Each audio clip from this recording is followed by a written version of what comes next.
जय हिंद। देखिए, आज हम लोग समझते हैं यथार्थता और परिशुद्धता क्या होता है। दो शब्द है, दो शब्द आते हैं, एक यथार्थता शब्द और एक परिशुद्धता शब्द। देखिए, दोनों का जो जब आप लोग डेफिनेशन देखोगे तो देखने में लगभग सेम ही लगता है। दोनों क्या है, सेम ही चीज़ है जैसे लगता है, परंतु दोनों में क्या होता है, अंतर होता है। यथार्थता एक अलग चीज़ होती है और परिशुद्धता क्या होती है, एक अलग चीज़ होती है। देखिए, सामान्य शब्दों में लिखा गया है कि किसी भी भौतिक राशि का मापित मान उसके वास्तविक मान के जितना निकट होता है उसकी यथार्थता उतनी अधिक होती है। देखो, इसको हम लोग उदाहरण से समझते हैं, ऐसे समझ में नहीं आएगा।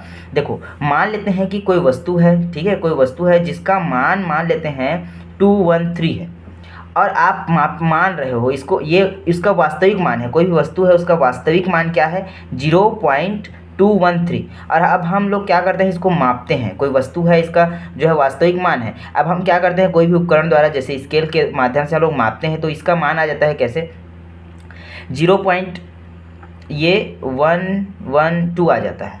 ठीक है, एक बार मापे तो दूसरा किसी और उपकरण से मापते हैं, उसी से मापते हैं तो इस बार अन्य वैल्यू प्राप्त हो जाता है। मान लेते हैं कि 212 प्राप्त होता है। फिर तीसरा मापते हैं तो फिर क्या हो जाता है, 2 यहाँ पर 0.211 प्राप्त होता है। तो देखिए, यहाँ पर ये इसका वास्तविक मान है और 3 बार अलग अलग मापे तो अलग अलग वैल्यू प्राप्त हुआ। ये क्या हुआ, 112 प्राप्त हुआ। तो देखिए, ये 2 है, ये 1 है ना, मतलब ये तो बहुत दूर है, वास्तविक मान से बहुत दूर है। लेकिन ये देखिए, ये हो गया 213 और ये 2, ये निकट है। और यहाँ पर देखिए, ये है 211, ये क्या हो गया, ये भी निकट है और ये भी निकट है, पर ये बहुत दूर है। ये क्या है, बहुत दूर है, लेकिन ये निकट है। तो देखिए, यहाँ पर अगर इन दोनों का कंपेयर करें, इन दोनों का अगर कंपेयर करें तो इसकी जो है यथार्थता क्या होगी, अधिक होगी। क्यों, क्योंकि ये वास्तविक मान के क्या है, अधिक निकट है। जो हम लोगों ने मापा है वो क्या है, वास्तविक मान के अधिक निकट है। उसी प्रकार से इन दोनों का भी कंपेयर करें तब भी इसका जो मान है, इसकी यथार्थता है वो क्या होगी, अधिक होगी, क्योंकि ये जो है वास्तविक मान के क्या है, अधिक निकट है। हम लोगों ने जो माप जो है मापा है।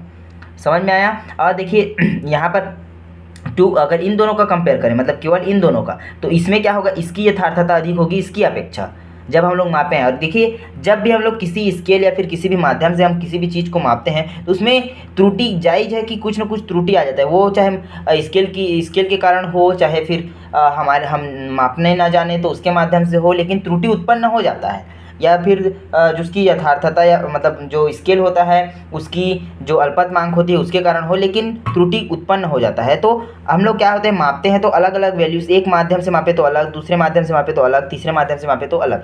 ये तो अलग अलग वैल्यूज़ क्या हो सकती, आ सकती है। तो जिसका वैल्यू वास्तविक मान से अधिक होगा उसकी यथार्थता क्या होगी, अधिक होगी।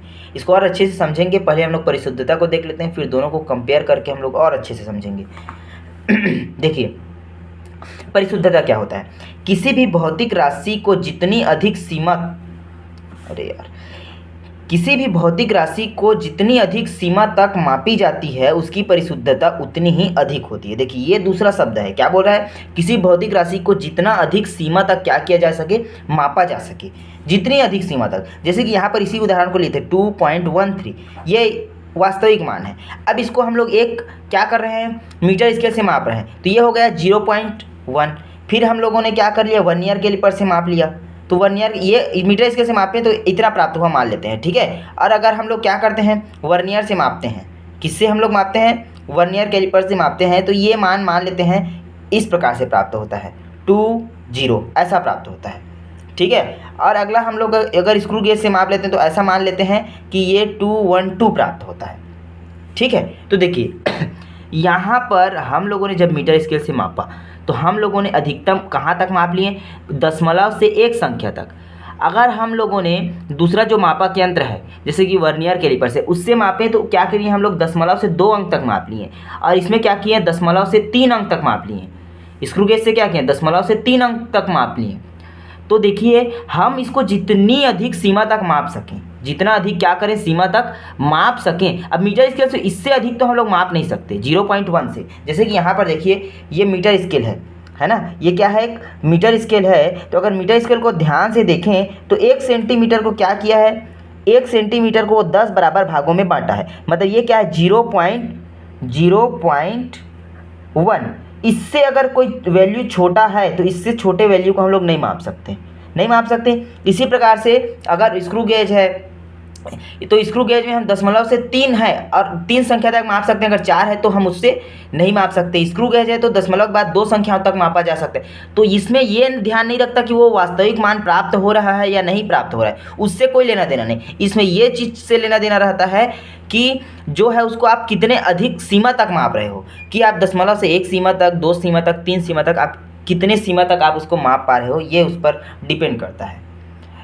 ठीक है, देखिए यथार्थता और परिशुद्धता। यथार्थता में क्या हो रहा था कि हम दशमलव से कोई भी वैल्यू अगर हम लोग मापे हैं तो जो मापे हैं वो वास्तविक मान के कितना अधिक क्या है, निकट है। जो हम लोगों ने मापे हैं वो वास्तविक मान के क्या होता है, जितना अधिक निकट होता है उसकी यथार्थता अधिक होती है। जैसे ये अधिक निकट था तो इसकी यथार्थता क्या थी, अधिक थी। तो ये वैल्यू के जो मापे गया है उसके किस पर डिपेंड करता है कि जो वैल्यू प्राप्त हो, कोई भी हम लोग जब मापते हैं, कोई भी मेजर से हमारे द्वारा जब वैल्यू प्राप्त होता है तो जो वैल्यू प्राप्त होता है उसका उस पर यह निर्भर करता है कि वो आप कितना वैल्यू प्राप्त किया और वो वास्तविक मान से कितना निकट है या कितना दूर है, उस पर डिपेंड करता है क्या, यथार्थता। किंतु परिशुद्धता क्या होता है, जो आपके जो मापक यंत्र है, जो भी मापक यंत्र होता है, जो भी स्केल होता है इत्यादि होते हैं, उस पर डिपेंड करता है कि ये इसकी क्या, इसकी परिशुद्धता, आप कितनी उसकी सीमा तक माप पा रहे हो, है ना। अब ये दशमलव के बाद अगर उसका वास्तविक मान 3 संख्या तक है और मीटर स्क्वायर से मापोगे तो इससे छोटा आप नहीं माप सकते, इससे छोटा आप नहीं माप सकते। जैसे कि देखो यहाँ पर जो है 2 संख्याओं के मध्य 10 है, 2 संख्याओं को मतलब 1 सेंटीमीटर को क्या किया है, 10 भागों में बांटा गया है। 1 सेंटीमीटर को क्या किया गया है, 10 भागों में बांटा गया है, 1 सेंटीमीटर को 10 भागों में। लेकिन अगर आपको 1 सेंटीमीटर को 20 भागों में बांटना है, 20 भागों में मान लो, तो क्या इससे हम लोग माप सकते हैं, नहीं माप सकते, क्योंकि इसको 10 ही भागों में मापा गया है, वो दोनों के बीच में आएगा, है ना, ना तो ये इधर आएगा ना ही इधर आएगा। तो इसीलिए क्या होता है, हम लोग मीटर स्केल से केवल दशमलव के बाद केवल एक सीमा तक माप सकते हैं, समझ में आया। और इधर जो है हम लोग अलग अलग जो मापक यंत्र होता है उसके आधार पर हम लोग दशमलव के बाद क्या करते हैं, सीमा, अधिक सीमा तक माप सकते हैं। तो हमारे जो है जो मापित मान है वो उस जितनी अधिक सीमा तक मापा जा सकता है उसकी परिशुद्धता उतनी ही अधिक होती है। आशा करता हूँ आपको ये चीज़ समझ में आया होगा, यथार्थता और परिशुद्धता। जय हिंद, धन्यवाद।